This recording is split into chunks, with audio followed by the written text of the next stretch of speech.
பார்த்தீங்கன்னா நம்ம பொல்லாதவன் படத்துலலாம் இருப்பார் பார்த்தீங்களா கிஷோர், அவரால் தான் கதை வந்து ஸ்டார்ட் ஆகுது. ஃபுல்லாக அவர் தான் கதை ஃபுல்லாகவே அவர் தான்.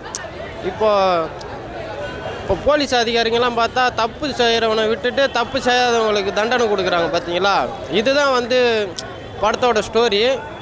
அவங்க தப்பு பண்ணுறவனை விட்டுட்டு இந்த மாதிரி கிஷோர் வந்து அரெஸ்ட் பண்ணி நல்லா தண்டனை வாங்குறாங்க. அவரை தப்பு பண்ணாதவர் எப்படி நம்ம வெளியே கொண்டு வரணும் அதுக்காக போடுறாரு. லாக்அப் டேத்தை பற்றி பேசியிருக்காங்க. நல்லா பண்ணியிருக்காரு ப்ரோ. அவரால் முடிஞ்ச ட்ரையை கொடுத்துருக்காரு ப்ரோ. அடுத்த படம் பண்ணலாமா அவரு? பண்ணலாம் ப்ரோ. இது மூலிமா அடுத்த படத்துக்கு கற்றுப்பார். மியூசிக்லாம் நல்லா பெட்டராக இருந்துச்சு ப்ரோ. ஃபர்ஸ்ட் ஹாஃப் கொஞ்சம் லேக் ஆகிற மாதிரி இருந்துச்சு, செகண்ட் ஹாஃப் கொஞ்சம் நல்லா இருந்துச்சு ப்ரோ. நல்லதா அவர் நம்ம ஆடியன்ஸ் பார்க்குற நம்ம தான் சொல்லணும். அவர் நடிக்க போயிருந்து பார்த்தீங்கன்னா கொஞ்சம் அவர் சீனில் வந்து அவர் கொஞ்சம் பின்னாடி இருக்கிற மாரி இருக்குது. நம்ம அவரை முன்னாடி எடுத்துகிட்டு வரதுக்கு அடுத்த படத்தில் ஃபுல்லாகவே தெரியும் நம்மளுக்கு. லேக்னு எதுவுமே இல்லைண்ணா. நம்ம என்னடா தள்ளு லேக்னு எதுவும் இல்லைண்ணா. அருமையாக இருக்குது, நீங்கள் பார்த்தா தெரியும் படம். கிளைமேக்ஸ் சீனே வந்து இதை உண்மை யார் பொய் யாருன்னு காட்டுறது தான். ஒரு லாக்அப் டெத்து வந்து அண்ணன் வந்து இந்தமாரி வீடியோ ஃபுட்டேஜோட இவங்க தான் தப்பு பண்ணாங்கன்னு சொல்லிட்டு காட்டுறது. இது வந்து ஒரு கட்சி ரீதியான படமோ க்ரைம் படமோ லாக்அப் டெத் படமோ தான் இது ஃபுல்லாக. ஸ்டோரி வந்து பார்த்தீங்கன்னா லாக்அப் டெத் வந்து ஜென்ரலாக இப்போ ஒரு மிடில் கிளாஸில் இருக்கவங்க வந்து லாக்அப்பில் டெத்தில் எப்படி மாட்டுறாங்க, அதில் அவங்கள எப்படி சிக்க வைக்கிறாங்க, அவங்கள எப்படி வந்து மேனிபுலேட் பண்ணுறாங்கன்றது தான் ஸ்டோரியே.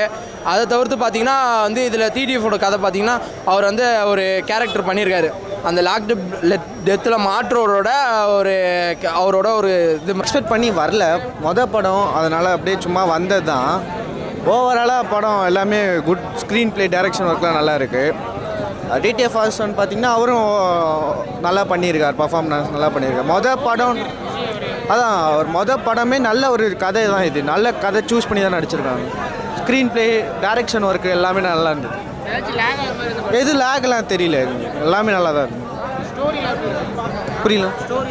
ஸ்டோரி வந்து ஒரு ஜென்ரேஷன் நடக்கிற கதை தான். அதாவது இந்த அரசாங்கம் அப்படி ரிலேட்டிவாகவே தான். ஆக்ஷன் சீக்வன்ஸ்லாம் பயங்கரமாக இருந்தது. நீதிக்காக வென்றாங்க, வெற்றி. அதனால் அவங்களோட லைஃப் ஸ்டோரி மாதிரியே தான் இருந்தது. இல்லை ப்ரோ, பக்காவாக இருந்தது ப்ரோ. அதை பற்றி வேணாம் ப்ரோ. ஆமாம் ப்ரோ, படம் சூப்பராக இருந்துச்சு ப்ரோ. நாங்கள் தான் இதை ஸ்டென்ட் ஷோ பண்ணோம். ஸோ அண்ணன் வந்து இதில் ஃபஸ்ட்டு படம் மாரி எல்லாம் ரொம்ப அருமையாக பண்ணியிருக்காரு. எங்களுக்கு என்னென்னா இன்னும் அடுத்தடுத்த மூவியில் சான்ஸ் கிடைக்கணும், ப்ரொஃபஷனலாக பண்ணுறவங்களுக்கும் சான்ஸ் கிடைக்கணும். அவங்களுக்கும் இதுதான். கவர்மெண்ட் இதை பார்த்துட்டு வளர்கிறவங்களுக்கு சான்ஸ் கொடுக்கணும் ப்ரோ. நன்றி ப்ரோ. டிடிஎஃப் வாசன் வந்து கிஷோர் சாரோட அவங்க ஈக்குவலில் பண்ணிருக்காரு. ஏன்னா அவருக்கு ஃபஸ்ட்டு படம் மாரியே இல்லை, இது அவங்க கேரக்டரில் இல்லை, ஹீரோ மெட்டீரியலில் இருக்கார் வாசனா தான். நான் ஃபஸ்ட்டு படம்னா இதுக்கப்புறம் என்னென்ன மிஸ்டேக் இருக்கோ திருத்திப்பார். படம் செம்மையாக இருக்குண்ணா. செகண்ட் ஹாஃப் மஜாவாக இருக்குது.